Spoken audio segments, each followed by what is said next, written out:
কালকে রাতে মা বানিয়েছিল লুচি, সাথে তোজোর জন্য কয়েকটা রুটি করেছিল, কারণ তোজো অত বেশি লুচি খেতে ভালোবাসে না। আর দুপুরের একটু আলু ভাজা ছিল, তাই দিয়ে আমি তোজোকে রাতের বেলা রুটিটা দিয়ে আসলাম। আর আজকে সকালবেলা আমি মাছ, বেগুন আর আলু দিয়ে ঝোল করেছিলাম, সাথে করেছিলাম চাল কুমড়োর ভাজা, মাছের মাথা দিয়ে করেছিলাম, খুব টেস্টি হয়েছিল খেতে। আর রান্না করতে করতে আমাদের বাইরে আমি দেখছিলাম একটু রান্নাঘরের জানালা দিয়ে বাইরে পুকুরটা খুব সুন্দর দেখা যাচ্ছিল, আর মা পুকুর বাড়ি দাঁড়িয়েছিল। আজকে আবার না আমাদের পুকুর থেকে মাছ তুলছিল, তো আমি দেখতে গিয়েছিলাম, তখন দেখি তোজোর হাতে কি অবস্থা দেখো, ও যে এটা কোথায় পেয়েছে নিয়ে এটা দাঁড়িয়েছিল। তারপর আমি বকা দেওয়ার পরে ওটা পুকুরে ঢিল মারলো। তো আমরা দুজন মিলে এখানে দাঁড়িয়ে দাঁড়িয়ে মাছ তোলা দেখছিলাম।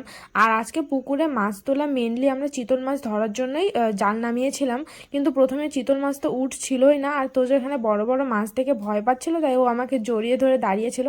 তারপরে অবশেষে চিতল মাছ পেয়েছিল। আর কালকে আমাদের এখানে মেলা আছে, তো অনেকজন আসবে বাড়িতে, তাই একটু বেশি করে মাছ নিয়ে